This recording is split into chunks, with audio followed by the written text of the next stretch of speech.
सो अब ज़्यादा इंतज़ार ना करते हुए मैं सर को इनवाइट करना चाहूँगी। Sir please.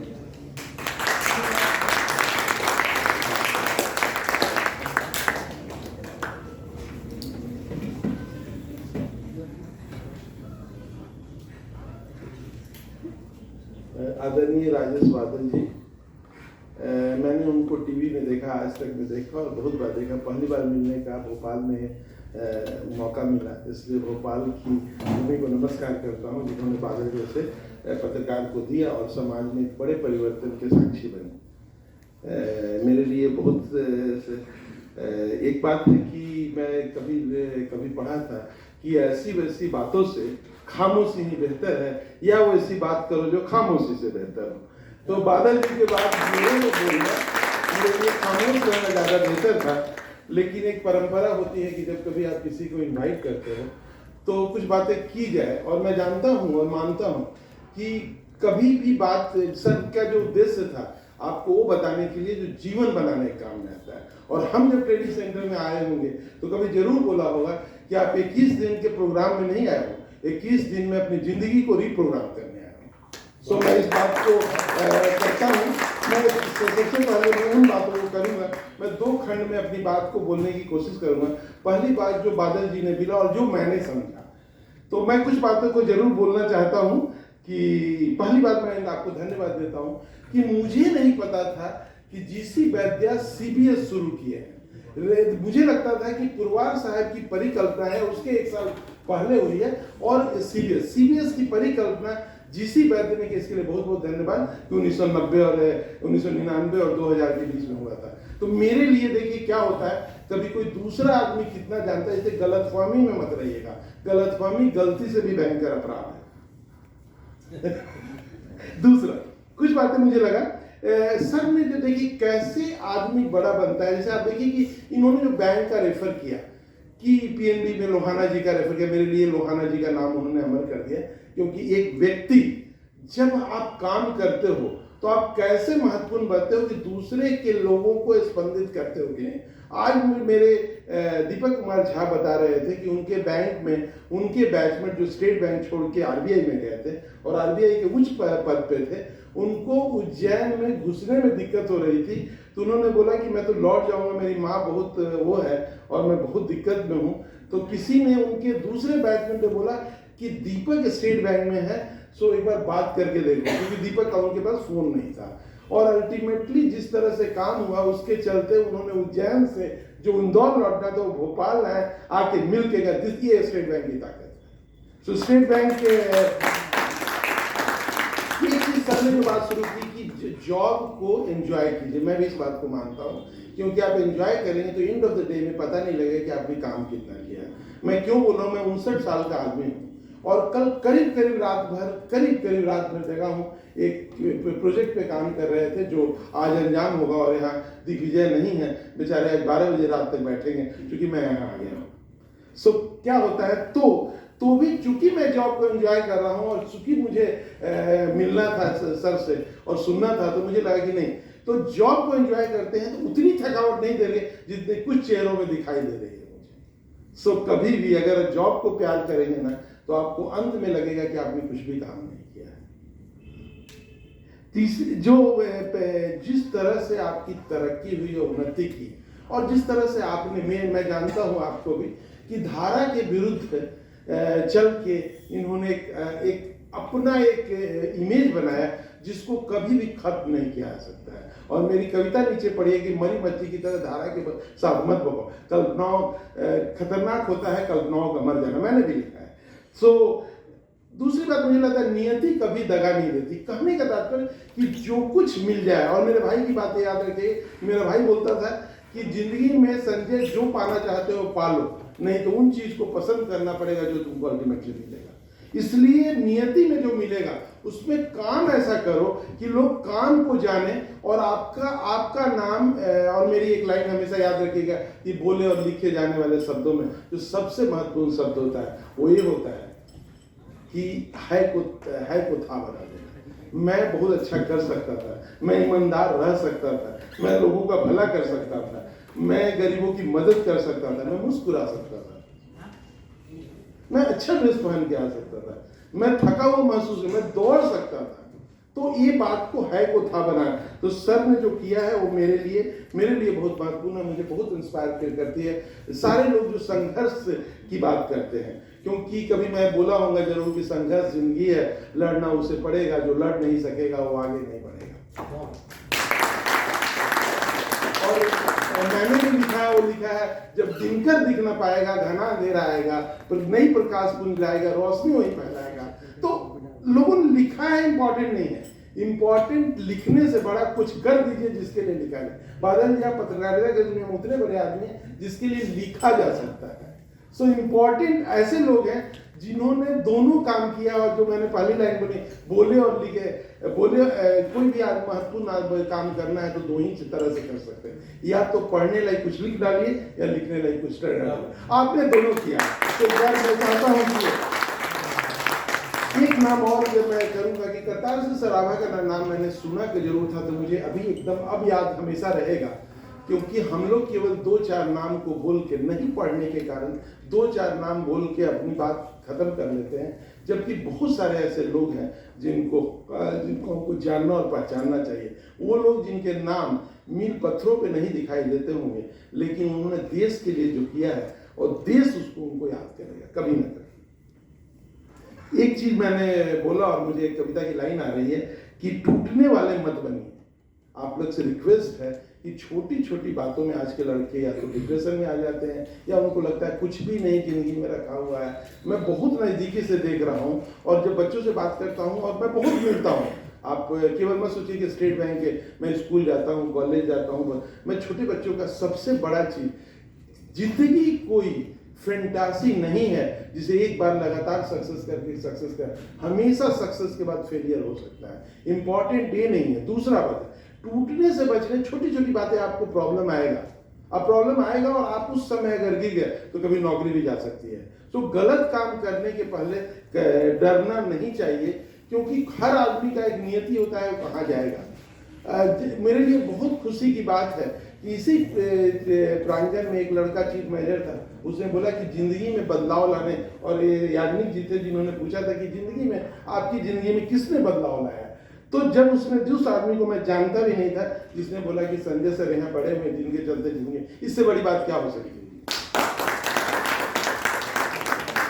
और कभी भी बैंक में समस्या आएगी और लोग प्रेशर भी डालेंगे, ऐसा नहीं कि प्रेशर नहीं डालेंगे, प्रेशर पे कभी भी रिलेट करने की आदत नहीं। मैंने आप लोगों को बोला भी है कि जब कभी फ्रॉड होता है तो बहुत बार प्रेशर, आप लोगों को बोला है, जिन कहानी बता रहे थे, मैं उस कहानी को रिपीट नहीं करता हूँ, लेकिन उस कहानी के बारे में मैंने, किसी ने मुझे प्रेशर डाला था कि आपको डीजीएम व्यू है आपका और आप ये काम कर दीजिए। तो मैंने उस समय जो सोचा था जो मैंने लिखा है, मैं देखूंगी कि हाँ, जल में रह के मगर से बैर कर, मैं जैसे तैसे चलना सीख लिया। जल में रह के मगर से बैर कर, मैं जैसे तैसे चलना सीख लिया। अब मैं जाता हूँ जल, मगर हो जाता है पानी पानी। अब मैं जाता हूँ जल में, मगर हो जाता है पानी पानी, क्योंकि मुझे वो बात थी जिसके चलते मैंने जल में रह के मगर से बैर किया था।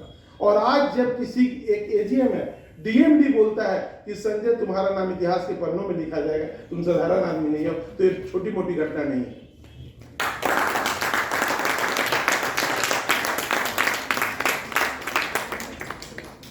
सर ने बोला कि दुनिया के, सर ने और बोले बहुत सारी बातें हैं जो मुझे बोलना चाहिए। संवाद करना, संवाद के बारे में उसको थोड़ी बहुत मैं बात करूंगा। सर ने जिस तरह से कम्युनिकेट किया आप लोगों की लेवल पर, एक 64-65 साल का आदमी जब कम्युनिकेशन करने की बात करता है, संप्रेषण की बात करता है, और संप्रेषण आपके स्तर पे आने की बात करता है, तो आप लोगों को सीखना होगा कि संप्रेषित कीजिए। आभासी दुनिया में रह के, आभासी क्रिएशन के बाद आभासी जिंदगी में जी नहीं सकते, गूगल से रोटी डाउनलोड नहीं कर सकते। और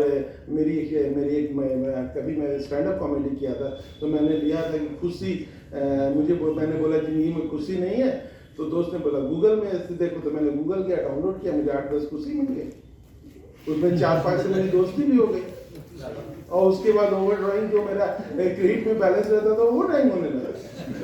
फिर मैंने बोला यार ये तो खुशी डाउनलोड की ओवर ड्राइंग हो रहा है, तो उसने बोला कि यार OLX में भेज दे। ये जिंदगी जी के आप बड़े काम कभी नहीं कर सकते हैं। तो बहुत सारी बातें हैं, उन सारी बातों पे मैं नहीं चर्चा कर रहा हूँ, लेकिन मेरे लिए एक बहुत बड़ा कभी कभी आपको ऐसा होता है पत्रकारों को लोन नहीं देता, ये घटना घट के उसको कभी इतना बड़ा मत कीजिए कि आपकी जिंदगी से भारी हो। जैसे किसी ने बोला कि आप कुछ भी, एक लड़का परेशान है सर कि उसकी माँ ने बोला कि आईएएस नहीं बन रहा हो, तुमको 2 लाख की नौकरी मिल गई तो क्या होगा। मैं बोला कि मेरी माँ तो बोलती थी तुमको भी नौकरी नहीं लगा, कि 2 ही नौकरी मेरी माँ के नजर में था, एक आईआईटी जिसको उनका भाई किया है, आज भी उनको लगता है कि एक तो आईआईटी करे नहीं तो आईएएस करे। और मेरी माँ पैसा देती थी मैंने 1 रुपया 2 रुपया महीना में मेरे बेटे लोगों को, कि अब बाद में बोलती कि बहुत घाटा हो गया इन लोगों को पैसा देने में, कि बना भी नहीं। सो एक चीजें होती, इसे डिस्टर्ब नहीं होइएगा। तो ये है। अब हम बात करते हैं कि जब कभी आप कम्युनिकेट करते, 3 सब्जेक्ट है, सफलता, संघर्ष और संवाद। संवाद को मैं सबसे ऊपर इसलिए रखता हूँ कि आप अगर संप्रेषित ढंग से कर सकते हो तो कम से कम शादी तो ठीक से चल जाएगा। और 20 साल के शादी सफल है इसमें ये इसका अनुभव है। हमारा 1-2 लाइन है, खाना बनाने आना और संप्रेषण करना। ये अगर आप संप्रेषित सही करते हो और खाना बनाना सीख सकते हो, नहीं तो हम सिखा भी दे सकते हैं। हमको यहीं पे है कि 91 बैच के प्रोफेसर हैं कि श्याम सिंह, उन्होंने खाना बनाना सिखाया। मेरी बीवी से मेरे रिश्ते अच्छे रहे हैं तो उसमें श्याम सिंह का बहुत बड़ा हाथ है। यही एटीएम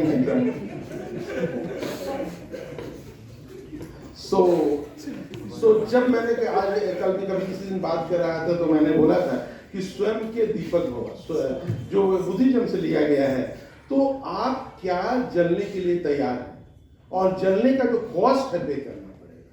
कभी भी बिना कॉस्ट के अगर आप इंद्रधनुष देखना चाहते हैं तो बारिश का कष्ट सहना पड़ेगा। संघर्ष के बिना यह पॉसिबल नहीं है। संवाद आपके जीवन में नजदीकी लाएगा, आप अपनी बात कह पाएंगे, क्योंकि संवाद के बिना व्यक्ति का कोई जीवन नहीं होता है।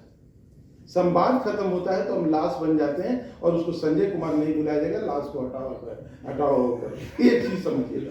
आप संवाद अगर करना बंद हो गया, आपके मदर से, फादर से, भाई से, बहन से, और पत्नी से, प्रेमिका से, प्रेयसी से, दोस्त से, और हम तो इवन बोलेंगे बॉस से भी अगर प्रमोशन पाना है, तो आपकी जिंदगी खत्म होने जा रही है। चुन लीजिए कि संवाद करने की, लेकिन संवाद करना होगा तो आपको उसके स्तर पर, अगर आपको बादल से बात करनी है तो बादल बनना पड़ेगा। आप कभी भी उससे बात नहीं कर सकते हो कि आप नीचे गिर के ऊपर देखने की कोशिश मत कीजिए। इतने ऊपर रहिए कि नीचे जब भी चाहिए आप नीचे आ सके और आप सबसे बात कर सके। हम मोरारी देसाई की एक बात याद आती है जो उन्होंने वो बोला था कि आप एक जगह बहुत अच्छा बोला, उन्होंने टेक्निकली बहुत बोला, तो उन्होंने बोला आप लोगों का क्या है, सेक्रेटरी तैयार कर देता है, आप बोल देते। बोला मेरा सेक्रेटरी इतना कैपेबल नहीं है, मैं हमेशा लोगों के स्तर पे आके बोलता हूँ कि लोग समझ सके। ये होता था हमारे प्राइम मिनिस्टर मोरारी देसाई। मैं अपनी बात शुरू कर रहा हूँ। ये सारी बातें एसबीआई का पहला चीज है कि SBI is a place of learning. Learning इसलिए हम बोलते हैं नर्सरी ऑफ लर्निंग। जैसे इन लोगों के आप लोगों ने मिला होगा, दूसरे लोगों से भी मिले होंगे, हमने बुलाया है बार बार। नर्सरी ऑफ लर्निंग है। नर्सरी ऑफ लर्निंग है जहां आप संवाद करना चाहिए, जहां उनसे मिलते हैं जो कर चुके लोग हैं। कर चुके लोग से जब हम सीखते हैं ना तो हम आगे बढ़ते हैं। और जब आप कुछ काम कीजिएगा तो कभी भी मत सोचिए कि खत्म हो रहे हैं, हम कुछ नहीं कर पा रहे हैं। किसी को स्टेट बैंक में नहीं हो, किसी को आरबीआई में नहीं हो, बड़ा दुखी है। किसी का आईएएस में नहीं हुआ, दुखी है। हो सकता है उससे बड़े नाम आपको लिखा ना होंगे। अगर आप लीजिए तो अगर सर का ही नाम लीजिए तो बहुत सारी नौकरी नहीं हुई। आज कितने लोग आईएएस होंगे, हम आईएएस की बात करें जिनकी सर ने तारीफ की है, कितने आईएएस होंगे जो इनके आसपास भी नाम में होंगे। तो क्या कोई जरूरी नहीं है कि आपको वो चीज ही मिले जो मिल जाए। हम तो ऐसे लोग हैं कि जो हम साधारण लोग हैं, हम बोलते हैं कोई जरूरी नहीं है कि चांद को देखा जाए, उस टूटी हुई बोतल को भी देखना काफी है जिसपे चांद नहीं पा रही है। चांदनी वाला वो तो आए तो आप कभी मत सोचिए कि हो सकता है कि भगवान की इच्छा होगी कि आपको और कुछ बड़ा करे, इसीलिए आपको इस जगह पे फेल किया। और कलाम साहब का एग्जाम्पल है। इतना कहने की हिम्मत रखिए कि जो हमने एक लाइन लिखी है और कहीं मैंने नाटक में मैंने उसको यूज भी किया है। मैंने लिखा था दृष्टि नहीं आंख नहीं दृष्टि। उसमें मैंने इस लाइन, दूसरे की लिखी लाइन को यूज किया था कि ईश्वर से कह दो आज मेरी सोच या मेरी फितरत बदल, या फिर ऐसा कर कि मेरी किस्मत बदल। ईश्वर से कह दे या तो सोच या फितरत बदल, या ऐसा करके मेरी किस्मत बदल। अगर तेरी है जीत तो मेरा जवाब सुन, तेरी है जीत तो मेरा जवाब सुन, कि मैं ख्वाब नहीं बदलूंगा, तू हकीकत बदल। अगर आप हकीकत बदल सकते हैं, ऐसा नहीं है कि कोई काम आसान नहीं। आसान काम से आसानी से खरपतवार बीज नहीं, फल और पौधे नहीं उगते, खरपतवार होता है। आप खरपतवार नहीं हो। और तभी, लेकिन एक चीज है जिज्ञासा हो। मेरे को अभी आज मैं कर रहा था तो बोला अरे तुम तो पागल हो तुम। हम बोले कि ठीक है पागल है, कम से कम उन अच्छे लोगों से अच्छे हैं जो कुछ भी नहीं करते और खत्म हो जाते हैं। ये बात आज की बात है। तो हम लोग बात करते हैं संवाद से रिलेशन बनेगा, संवाद से आप जाएंगे, संवाद से आपको याद किया जाएगा। आपको हम पहले बोल दें, आपके बिजनेस से भी डाटा लोगों को नहीं याद रहता है, आपके संवाद याद रहता है। डाटा याद नहीं रहता है, आपको भी डाटा याद नहीं रहेगा। हम आपको बहुत अदब के साथ बोलते हैं कि जब आप 15 ब्रांच के ब्रांच में, जैसे मैं 10-11 साल ब्रांच में रहा, आरएम रहा, एजीएम एसएमसीसी रहा, लंबे समय तक, अभी हमको डाटा नहीं बता सकते। तो डाटा महान नहीं बनाता है, महान संवाद करने की कला बनाती है। संवाद करने की कला, मैं एक एग्जाम्पल देना चाहता, मुझे चीफ मिनिस्टर से बड़ी आसानी से दोस्ती से मिल जाए कि मैं चीफ मैनेजर था, जिसको कुछ लोग बोलते हैं चीफ मैनेजर होता है। सो हमको पहचान हो गई थी। सो कैसे आप बहुत साधारण लोग के रहते हैं, लेकिन जब आप दिलों को छूते हैं ना। और मुझे भट्ट की एक कहानी याद आती है कि एक ताला था, तो ताले ने, हथौड़ा ने बहुत कोशिश किया और अलीगढ़ का ताला को नहीं तोड़ पाया। तो उसने बोला यार मेरे में लोहा ज़्यादा है, मेरे में क्षमता ज़्यादा है, मैं चोट तेज करता हूँ, लेकिन मैं ताला को खोल नहीं पा रहा हूँ। और तुम इतनी छोटी चाबी हो, तुम हमसे कमज़ोर हो, छोटा। तो बोला कि मैं तुम्हारी तरह ताकतवर नहीं हूँ, ताकत भी नहीं है, लेकिन मैं लोगों के दिलों तक जाता हूँ, उनको छूता हूँ और बोलता हूँ कि खुल जाओ, खुल जाता है। सो आप उन लोगों में जो दिलों तक जाओगे तभी आप याद किए जाओगे। सो बैंक में बहुत मौका मिलता है। सोशियोलॉजी में पढ़ा था तो मेरे एक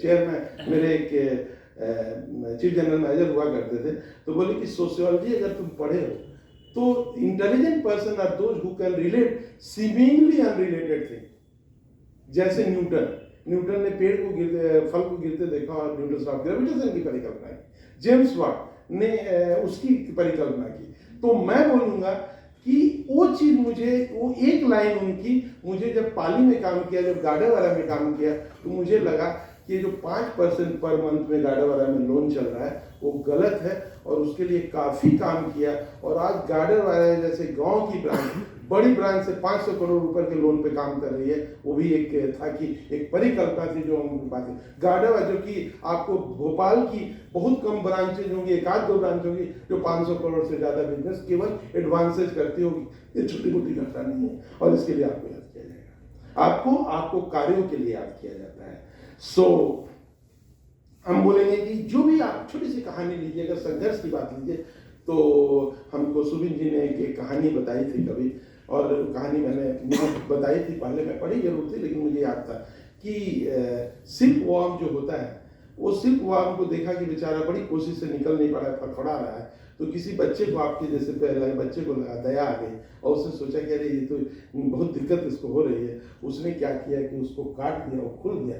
पूरी जिंदगी वो चल नहीं पाया, क्योंकि कर गया, क्योंकि उसके मजबूत होने के, पंखों के मजबूत होने की कला जो है वो संघर्ष से आती है। सो आप जब भी संघर्ष करेंगे, और जो लोगों को 5 किलोमीटर चलना पड़ा है, चले नहीं है, चलना पड़ा है, वो याद करें कि आज आपको भले गलत लग रहा होगा कि मेरा बेटा कभी बोलता था कि उसको मैं करीब 12 किलोमीटर साइकिल चलाना पड़ता था, क्योंकि मैं मोटरसाइकिल या स्कूटर देने को तैयार नहीं था जिसका लाइसेंस नहीं बन सकता। तो मेरे को कितनी गालियां दी हैं, उस पर मैंने कहानी भी लिखी है, लेकिन आज बोलता है कि पापा तुमने सही किए थे। मतलब जो चीज़ कभी गलत लगती है वो बाद में सही भी हो सकती है। और इसलिए मैं उसको लाना चाहता था कि उसको याद आए कि उसको मैंने कोट कर रहा हूँ। सो क्या है, अगर आप ठान लीजिए तो हो जाएगा, मान लीजिए तो हार लीजिए। तो देखिए कि आप क्या सोचे हो। हम ये नहीं बोल रहे हैं कि आप कहाँ जाना चाहते हो, हम चाहते हैं कि आप 100% देना चाहते हो कि नहीं, और बैंक में एक चीज़ सीखिएगा, मैंने सीखा है कि 100/0 प्रिंसिपल यहाँ वो नहीं, मिश्रा जी नहीं है। मिश्रा जी बोलते हैं आप कुछ लेटर दे दो, कार्ड आप वो करते हो। मैं हमेशा मानता हूँ कि 0/100 100/0 प्रिंसिपल रखिए, अपना 100% कीजिए और दूसरे से एक्सपेक्ट 0% कीजिए। आप देखिएगा एक समय आएगा कि आपका काम बहुत ही अच्छा होने लगेगा, क्योंकि सारे लोग रिस्पॉन्ड करते हैं काम पे। मैं बहुत गर्व के साथ बोल सकता हूँ कि मेरा ट्रेनिंग सेंटर, आप भी बहुत जगह जाइएगा और जाइएगा, देखिएगा, कभी कंपैरिजन कीजिएगा यहाँ के फैकल्टी का, यहाँ के एम्बियंस का, यहाँ के खाना का, तो आपको लगेगा कि 100/0 प्रिंसिपल काम कर रहा है। सो हमने केवल अपना काम करने दिया। आज दिग्विजय जी रात को 12 बजे रात तक जगेंगे, मैंने तो केवल काम शुरू किया था, मैं तो यहाँ आ गया। कस जो रद्दी सा वो है, अभी हम 2 घंटे 2.5 घंटे बैठ के आए, दर्द करने लगा। वो पेंटर मैंने जो आर्टिस्ट था उसके यहाँ रद्दी सा कुर्सी है, उसके बगल में बैठ के 8-8 घंटे काम करना छोटी मोटी बात नहीं है। लेकिन जब आप एक बार जिज्ञासा आ जाती है कार्य, तो आप देखिए कि आप में है कि नहीं है तो उसको डेवलप कीजिए, क्योंकि अगर डेवलप नहीं करिएगा तो कभी भी आप बड़े काम नहीं कर सकते हैं। कि कोई भी काम, देखिए क्या है ना कि एक चीज आपको समझना होगा कि कौन खुशी के साधन है और कौन खुशी के साधन है और कौन वो है अच्छी चीज है। जैसे खुशी, जैसे आप कुर्सी पे बैठे हो, वो खुशी के साधन नहीं है, वो आराम के साधन। कोई आदमी जमीन पे भी बैठ के खुश रह सकता है। और पटवा जी जो आए थे आप लोग के साथ उसमें, आपको पता है कि वो पटवा जी 82 साल 72 साल के हैं, और मैंने उनको किसी कवि सम्मेलन में बैठ के देखा है 2.5 से 3 घंटे। मैं नहीं बैठ सकता, मैं 60 का नहीं हूँ। इसका मतलब है कि अगर खुशी के साधन हो नहीं, आपको क्या अच्छा लगता है? उनको अच्छा लगा कि उनको मुख्य अतिथि बनाया गया था, लेकिन उसमें क्या था कि उसमें जमीन पे बैठने का कल्चर था। सो 72 साल का आदमी भी बैठ सकता है। सो ये इंपॉर्टेंट नहीं है, इंपॉर्टेंट है कि आप सक्सेस ये नहीं है कि खुशी मिल रही है कि नहीं, खुशी के साधन को सुविधा के साधन से कभी मत जोड़िएगा, नहीं तो कभी भी खुश नहीं रह पाइएगा। आपको लगेगा सैलरी हमको कम है। हम आपको बताएं कि मेरे यहाँ सामने जो पान दुकान था, उसकी सैलरी मेरी 5,500 रुपया सैलरी थी 91 में, 92 93 में, 92 में। और वहाँ सामने पान दुकान का डेली का इनकम था 1500 की इनकम होता था। एक पान दुकान, चौबे नाम था उसका। सो तो आप सोचिए, लेकिन लोग ब्रांड मैनेजर मुझे बोलते थे, लोग मेरे पास आते थे। चौबे पान दुकान वाला हमसे गरीब नहीं था, हमसे बहुत अमीर था, उसकी 2 गाड़ियां थी, उसकी गाड़ियां पे हमने काफी बार बैठी है। सो आप समझ लीजिए कि आप जो भी काम कर रहे हैं, ये ऐसा काम है ना, एक स्केल 1 ब्रांड मैनेजर और स्केल 5 मेरे जैसा ब्रांड मैनेजर कोई अंतर नहीं, क्योंकि दोनों को भला करने की क्षमता बराबर है आपने। तो चाहे तो हम जो बात कर रहे हैं, तो संघर्ष करना पड़ेगा। संवाद अगर नहीं कीजिएगा तो सफलता नहीं मिलेगी। और सफलता जो है उसमें एक बात जरूर याद रखिए कि मंजिल जरूर आपका है। कि एक बात जानिए कि मंजिल खूबसूरत हो तो मत देखो कि रास्ता कैसा है, रास्ता खराब भी हो सकता है। लेकिन अगर रास्ता खूबसूरत है तो आपको अभी लग रहा होगा, तो एक बार चेक कर लो कि मंजिल तक पहुंच रहा है कि नहीं पहुंच रहा है। सो ये बात हमेशा हम बोलेंगे। और हर आदमी, मत सोचिए कि बहाना बनाना आप ही को केवल आता है, दूसरे को भी आता होगा। एक 59 ईयर्स का आदमी था, उसने बोला कि मुझे स्कूल नहीं जाने का मन करता है। तो पूछा, उसकी माँ ने पूछा क्यों नहीं जाने का? 59 ईयर नहीं था उस समय, एक लड़का था, उसने बोला कि हम स्कूल जाना नहीं चाहते। तो बोले क्यों? बोले मेरे स्टूडेंट नापसंद करते हैं, मेरे टीचर मुझे नापसंद करते हैं। तो माँ उसको उठाई, बोला कि तुम बता दो, माँ को बोला कि बता दो मुझे क्यों स्कूल जाना चाहिए। बोला कि इसलिए कि तुम 59 ईयर्स के हो और उसको अभी स्कूल के तुम प्रिंसिपल हो। सो हर आदमी बहाना कर सकता है, केवल यंग 20-22 साल का बच्चा नहीं, जो प्रिंसिपल है वो भी बहाना कर सकता है कि मुझे स्कूल जाना नहीं पड़ा। सो याद रखिएगा कि सफलता एक मंजिल है, और ऐसी कोई भी मंजिल नहीं होती जिसके लिए रास्ता नहीं होता। लेकिन रास्ता कभी भी राजपथ नहीं होता। हम मानते हैं कि उसको पहाड़ों की पगडंडियां हैं जिस पे बड़ी मुश्किल से आपको चल के बनाना पड़ता है। चाहे ये ट्रेनिंग सेंटर है, और ये लोग नहीं है तो सन 1997 में दिग्विजय जी और लोग नहीं है कि ट्रेनिंग सेंटर कितना खराब था, बच्चे वो खटबल था और पूरा टूटा हुआ था। किसी के प्यार और किसी की मेहनत और किसी की कोशिश का नतीजा है कि आज ट्रेनिंग सेंटर बहुत सुंदर है। यहाँ जिनको याद होगा, जो जानता होगा। सो हर चीज समझिएगा लाइफ में, जरूर कोई लिखता होगा कागज और पत्थर का भी नसीब। वरना ये कैसे मुमकिन था कि कोई पत्थर ठोकर खाता और कर भगवान, और कोई भगवान बन जाता, और कोई कागज रद्दी में बेचा जाता, और कोई कागज गीता और कुरान बन जाता। ये कैसे पॉसिबल है? सो सबका भविष्य लिखा जाएगा, लिखा लेकिन उनका जाएगा जो लिखने की कोशिश कर रहे हैं, जो दूसरे के सहारे पे। और भगत सिंह की लाइन, जब भगत सिंह का नाम बोला तो भगत सिंह की लाइन मुझे याद आ रही है कि लाश जिंदा आदमी, लाश स्वयं के कंधों पे जिंदा आदमी करते, दूसरे के कंधों में लाश को ना करती है।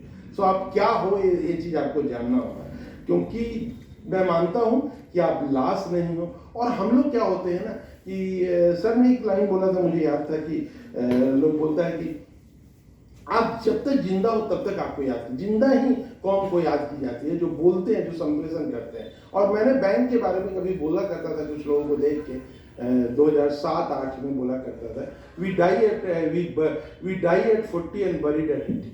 और बाद में मैंने जब कविता लिखा तो लिखा मैंने कि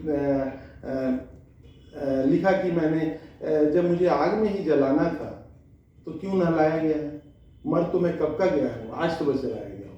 सो आप लोग ये मत कीजिएगा, आप लोग जब तक जिंदा है तब तक कोशिश कीजिए कि तब तक संघर्ष कीजिए, कभी भी खुशी और दुख नहीं रहे, क्योंकि ना दुखी रहिएगा तो ना आप सफलता पा कर सकते हैं, ना संवाद कर सकते हैं, और संघर्ष करने की तो बड़ी कल्पना मत है। संघर्ष एक कठिन मार्ग होता है, जिन लोगों ने संघर्ष किया है वो संघर्ष का रास्ता कठिन होता है लेकिन बहुत ही प्यारा होता है। हर आदमी पीछे देखता है, जब संघर्ष को देखिएगा पीछे तो आप उसको याद नहीं करते हैं जो आपको बेड ऑफ रोजेज होता है, उनको आप याद करते हैं जब आप संघर्ष करते थे और जब आप बड़े बड़े काम करते थे। सो इन तीनों परिप्रेक्ष्य में हम अगर देखते हैं तो देखते हैं कि भविष्य में जो पाना चाहते हैं उसके लिए क्या इफोर्ट लेते हो। अगर मैं आज के डेट में सफलता पाने के लिए मैं जो बोलूँगा, मेरा एक लाइन हमेशा मैं 3-4 लाइन बोला करता हूँ लोगों को कि first come and last out and add extra value to your. सबसे पहले आइए और सबसे अंतिम में जाइए and add extra value to your. यहाँ पे मैं एक्टिविटी की बात नहीं कर रहा जिसमें बहुत लोग माहिर होते हैं, हम प्रोडक्टिविटी की बात कर रहे हैं कि प्रोडक्टिव वर्क जितना ज़्यादा समय दीजिएगा उतना अच्छा लिखिएगा। और मैंने बहुत लोगों का नाम पहले भी लिया होगा, प्रदीप जी का नाम लेते हैं, साहित्य अकादमी विनर 20-25 किताब लिख चुके हैं। तो कहने का तात्पर्य कि पहला चीज़ है कि first come and last out and add extra value to your work. दूसरा चीज़ जो मैं हमेशा बोला करता हूँ, never trade off result for excuses. Excuse क्या लगता है कि आप ही लोग को एक्सक्यूज आता होगा, क्या लेट हो गया, मेरे को बहुत काम था सर, ऐसा। अरे एक्सक्यूज जो आदमी 59 साल का हो तो और ज़्यादा एक्सक्यूज जानता है। So never trade off result for excuse. मुझे किसी ने बोला कि सर आप रिटायर करो, किनारे रहो, कहाँ लगा हुआ है। मैं बोला कि अगर इन बैच का जो आज के बैच खड़े हैं उनके लिए मैं एक बार मिल रहा हूँ, मुझे इसी बात से याद करेंगे कि मैं खराब हुआ अच्छा हूँ, क्योंकि डायरेक्टर को कोई याद नहीं करता, संकाय सदस्य को याद करता है। मैं अपना एग्जिस्टेंस साबित करने के लिए आपके पास आता हूँ। इंसिडेंटली मुझे इस पूरे क्लास में बहुत कम बार मिल पाया, लेकिन मैंने कोशिश किया कि एग्जिस्टेंस मेरा रहे। So never trade off result for excuse, क्योंकि अगर इसमें एक आदमी को भी लगेगा कि मैं काम का आदमी था और कभी याद करेगा तो पता नहीं कि कब किसी ने रेफर कर लिया कहीं नाम में तो मेरा भी नाम इतिहास के पन्नों में, कौन जाने कि आप लोगों में से कोई कौन महात्मा गांधी हो रहा है और कौन सरदार वल्लभ भाई पटेल, कौन राजेंद्र प्रसाद हो रहा है, कौन नेहरू हो रहा है, कौन इंदिरा गांधी हो रही है, कोई मोदी हो रहा है, मुझे नहीं पता। लेकिन एक आदमी जो मुझे याद करेगा, क्योंकि जितने भी बड़े लोग हैं उनको बहुत साधारण लोगों ने बहुत बार उनको ज्ञान दिया होगा और उसको लोग याद करते हैं। पटना में मेरी इज्जत होने का बहुत बड़ा कारण था कि 2-4 लोग को मैंने टाइम से 10 के बाद हटा दिया था, भगा दिया था। बोला जिंदगी में इन्हीं से मैंने सीखा हूँ समय पे आना। और आज जीएम भी पटना में जो हैं वो कभी उनको मैंने क्लास में घुसने नहीं दिया था लेट आने से, तो वो हमेशा याद करते हैं। सो इस तरह की बात है। तो क्या है कि मेरा तीसरा लाइन है कि solve the problem in advance. मैं देख के नहीं बोल रहा हूँ, आपको गलतफहमी मत रहिएगा, क्योंकि आप आइएगा तो दिखा देंगे आपको। Solve the problem in advance. Solve the problem in advance क्या होता है कि कभी समस्या को एंटिसिपेट कर लीजिए। जैसे इंसिडेंटली सर आपको बोल रहा हूँ जरूर, क्योंकि आज मेरे पास एकदम समय नहीं था, क्योंकि मुझे वो किताब बनाना था, लेकिन मैंने एक बार बोल दिया था, एक वो मैं बोला नहीं, देखा जाएगा जैसे होगा। रात अपना होता है, 24 घंटे का दिन रात होता है और सबके लिए वही होता है। तो मैंने बोला कि नहीं मैं आऊँगा, और मैं डर रहा था कि मैं बोल पाऊँगा कि नहीं बोल पाऊँगा, क्योंकि मेरे को लगता है कि मेहनत नहीं करना, खराब बोलना मेरे लिए पॉसिबल है, लेकिन कोशिश नहीं करना मैं पॉसिबल नहीं। मैं इस बात को कभी स्वीकार नहीं कर पाऊँगा कि मैं कोशिश नहीं किया और हार गया। कोशिश किया और हार गया, चलता है, क्योंकि कोशिश करने वाले की कभी हार नहीं होती, आप कुछ ना कुछ सीखते हो। सो याद रखिएगा, समस्या आएगी, लाख दलदल सही पाँव जमाए रखिए, हाथ खाली ही सही हाथ उठाए रखिए। कौन कहता है कि छलनी में पानी रुक नहीं सकता, बर बनने तक हौसला बनाए रखिए। सो आप हौसला बनाइए, आप कर सकते हैं, संवाद के लिए काम कीजिए, पढ़िए लिखिए। और चौथी चीज जो मैंने अभी तक नहीं बोला है वो मैं बोल रहा हूँ, never make the person around you feel successful and happy. जो भी आदमी है तो कंट्रीब्यूशन सबका अलग अलग होता है। मेरे यहाँ संकाय सदस्य हैं, एडमिन है, छोटू है, सारे साधारण लोग से वो है,